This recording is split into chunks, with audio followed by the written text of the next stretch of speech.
Graad 7 wiskunde met juffrou Heidenreich. Ok, ek gaan sommer nog 'n manier hoe om produk van priemfaktore te bepaal. Onthou produk van, ons gaan eindig met iets maal iets maal iets, gee dit vir my.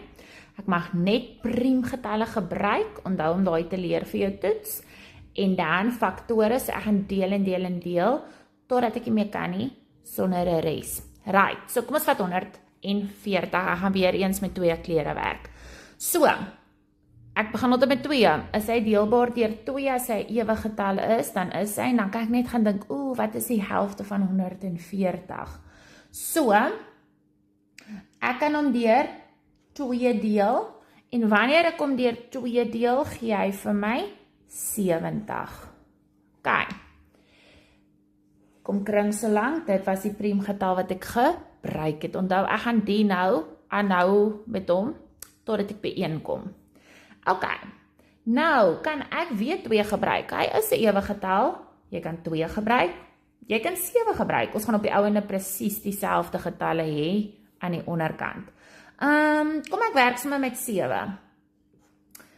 Ok, 7 gaan in 70 in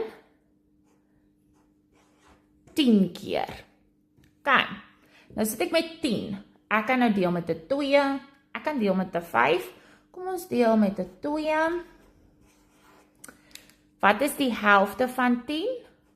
Helfte van 10 is 5. En dan laastens, ek moet aangaan tot ek by 1 is.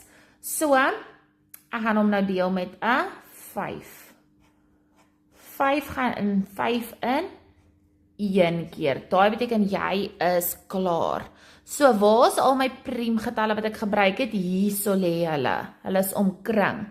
En ek moet hulle nou gaan skryf as 'n produk. So, jy kan besluit 2 tot die mag 2, of jy kan 2 maal 2 skryf. Ek het 'n 7 gehad, ek het 'n 5 gehad.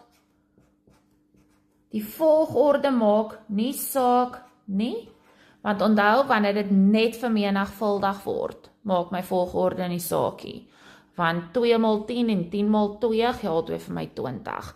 So jy kan hulle, ek hou daarvan om al die kleintjies eers te skryf, en dan gaan ek al hoe groter. Jy kan dit skryf net soos wat dit daar staan, of jy kan dit skryf in eksponensiële notasie, indien daar meer as 1 getal van hom is.